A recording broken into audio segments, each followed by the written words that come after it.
Explore a sabedoria transformadora de Krishnamurti nessa palestra. Desafie seu pensamento convencional e embarque numa jornada de reflexão profunda. Vamos mergulhar nas palavras inspiradoras de Krishnamurti. Os homens nascem desiguais. Qualquer teste de inteligência pode prová-lo.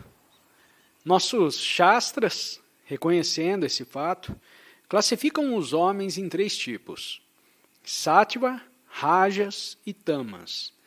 Como podemos, então, considerar todos iguais, independentemente das diferenças de temperamento e de inteligência? Resposta: é bem óbvio que todos somos desiguais. Há uma diferença enorme entre um homem e outro, entre uma mulher e outra. Mas há diferença quando ama alguém? Há desigualdade? Há nacionalidade? Quando o coração está vazio, tornam-se então muito importantes os tipos. Dividimos então os seres humanos em classes, cores, raças. Mas quando amamos, há alguma diferença? Quando há generosidade no seu coração, você faz distinções? Você se dá. Só o homem que não é generoso, que vive preocupado com sua conta no banco, só esse interessa manter essas diferenças e divisões. Para o homem que busca a verdade, não há divisões. Buscar a verdade é estar ativo, é ter sabedoria, é conhecer o amor. O homem que está seguindo por um determinado caminho não pode nunca conhecer a verdade, porque esse caminho é para ele exclusivo. Todos nós sofremos, todos temos problemas, estamos carregados de preocupações e conflitos incessantes. A morte, a aflição e o sofrimento são nossos companheiros constantes. O princípio hierárquico é nitidamente nocivo ao pensamento espiritual. Dividir os homens em altos e baixos denota ignorância, uma vez que todos estamos sofrendo em diferentes níveis de consciência. O que digo é para todos, todos nós, ricos, pobres, remediados, queremos ficar livres do sofrimento.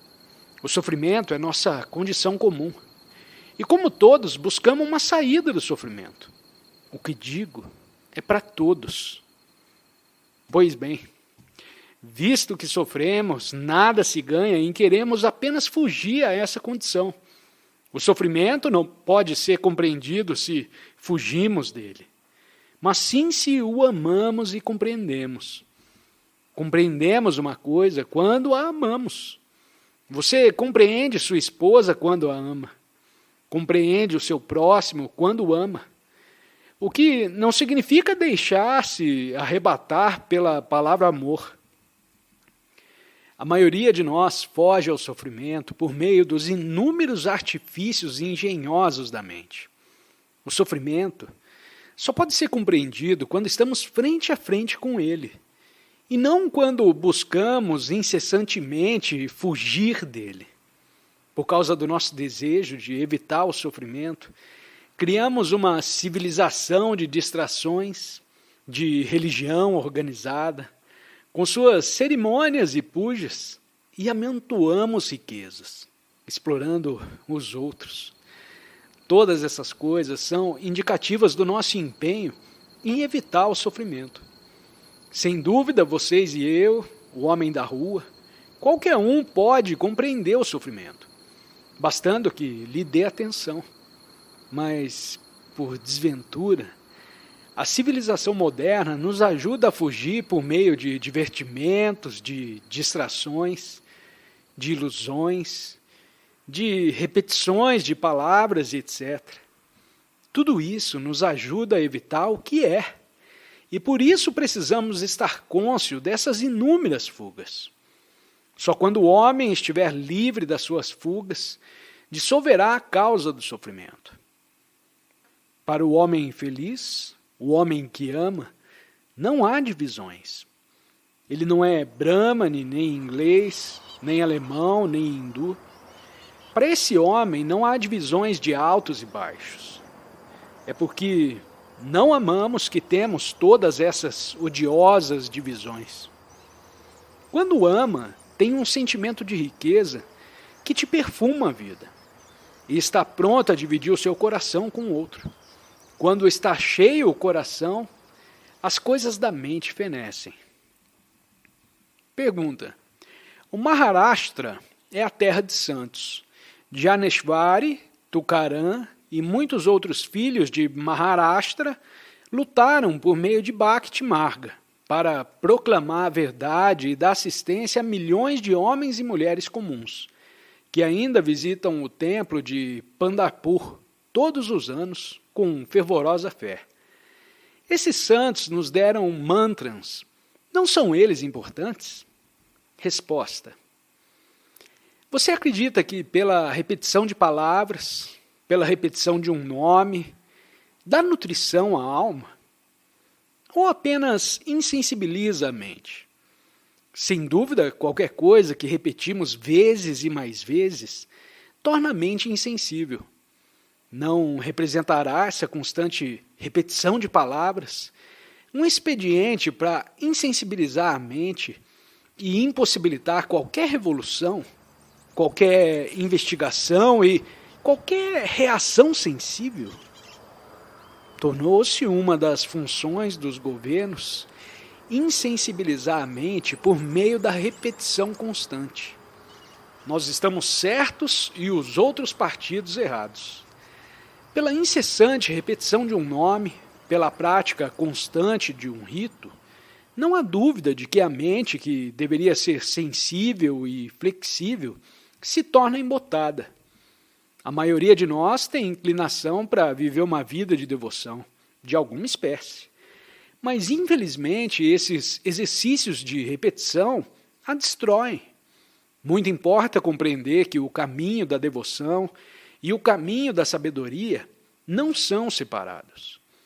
As relações que são um processo de autorrevelação não podem ser compreendidas quando seguimos qualquer caminho. Se desejo compreender a vida, preciso vivê-la, preciso estar ativo, cheio de sabedoria com relação à vida. Seguir um caminho desprezando o outro significa uma desconfiguração das coisas, um estado de contradição interior. Te interessa realmente o homem comum? Duvido muito. Se sentisse interesse pelo homem comum, não teria idolatria por sistema nenhum. Não haveria partido político, nem da esquerda, nem da direita. Um sistema se torna importante quando não ama o homem comum, mas só ama o sistema, uma ideologia pela qual está disposto a assassinar e destruir o homem comum. Quando deseja compreender uma coisa, você a ama. E quando ama, a vida se torna simples. E porque não tem amor por sua esposa ou por qualquer coisa, que isso se torna uma filosofia complicada, que acha dificílimo. Quando ama a um, ama a outros, a cordialidade para com todos. Você é então sensível, flexível, porque nos falta essa afeição flexível, cordial. Vivemos de palavras, nos sustentamos com palavras. Adoramos um sistema com suas horríveis distinções de classes e de raça, suas fronteiras econômicas, porque nossos corações estão vazios. Para compreender, precisa ter amor em seu coração. O amor não é uma coisa para ser cultivada. Ele nasce pronta e imediatamente quando não é impedido pelas coisas da mente. Quando há amor, cordialidade, generosidade, afabilidade e compaixão, não se necessita de filosofia alguma nem de instrutores, porque o amor é a própria verdade.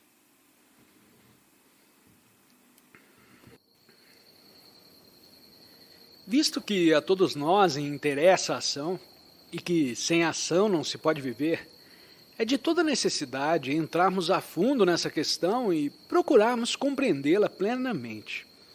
É uma questão difícil e temos de segui-la nos seus diferentes níveis, porque vivemos, em geral, uma vida desintegrada, seccionada. A nossa existência está dividida em compartimentos. Filosofias, ações e atividades existem em diferentes níveis, sem ligação umas com as outras. E esse viver conduz, inevitavelmente, à confusão e à desordem. Assim, quando tentamos compreender o complexo problema da ação, precisamos verificar o que é atividade e o que é ação. Há uma vasta diferença entre atividade e ação. Vivemos uma vida desintegrada, em níveis diferentes, e queremos resolver os nossos muitos problemas, cada um no seu nível próprio. O economista quer resolver todo o problema da existência no nível econômico. O religioso no nível psicológico ou, como costumam chamá-lo, espiritual.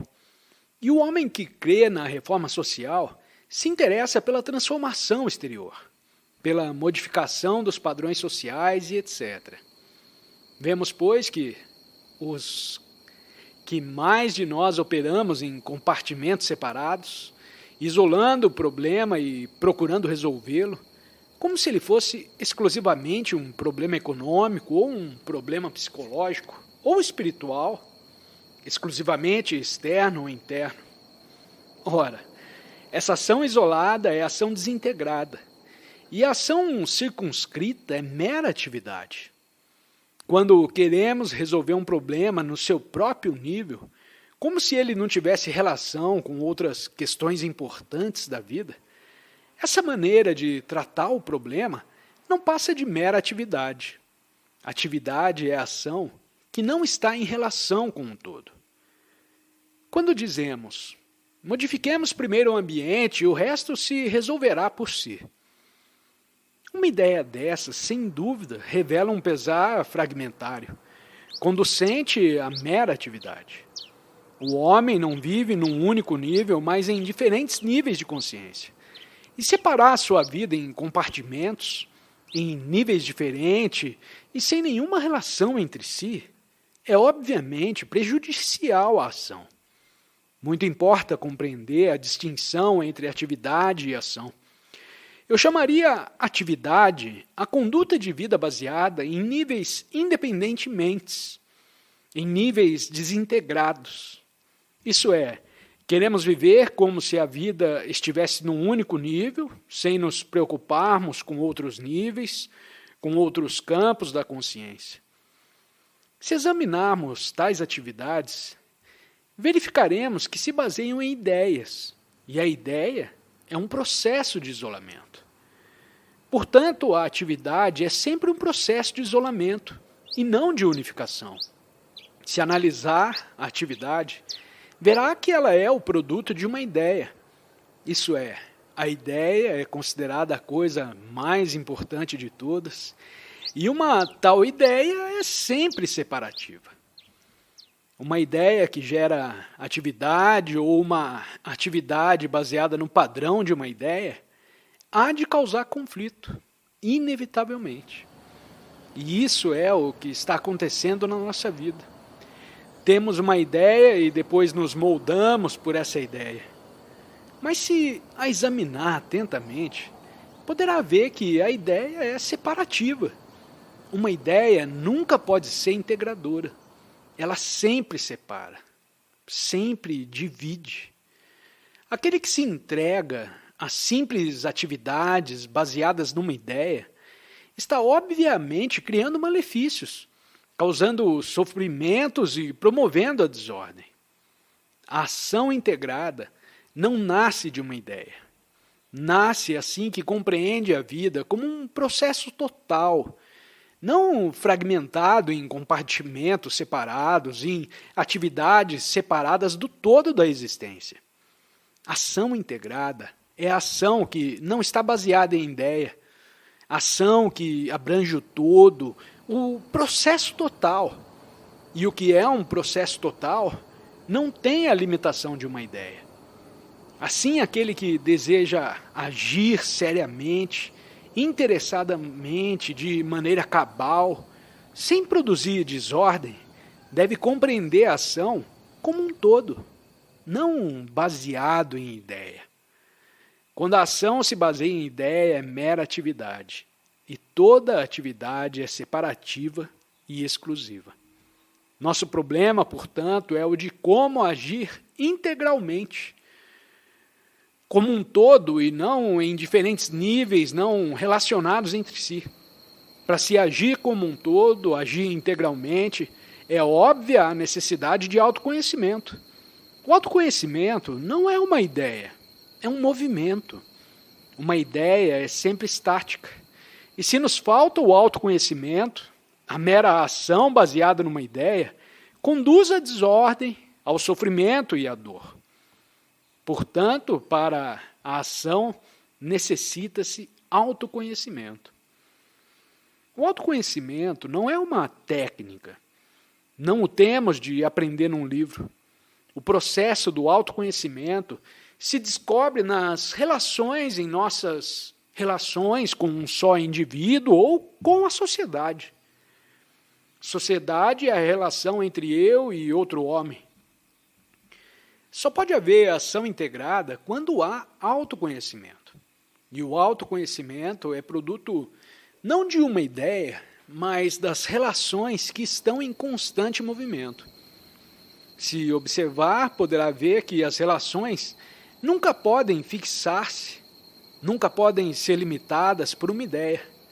As relações estão em movimento constante e nunca são estáticas. Portanto, a compreensão das relações é difícil, extremamente difícil. E esta é a razão por que nos voltamos para a mera atividade, para a ideação como padrão de ação.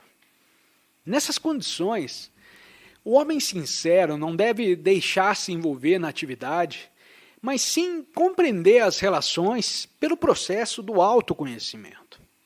A compreensão do processo do eu, do meu, na sua inteireza, traz a ação integrada. E essa ação é completa. Essa ação não criará conflito. Obrigado por se juntar a nós nessa viagem de aprendizado com Krishnamurti. Para continuar expandindo sua compreensão, clique em algum dos 2 vídeos sugeridos na tela.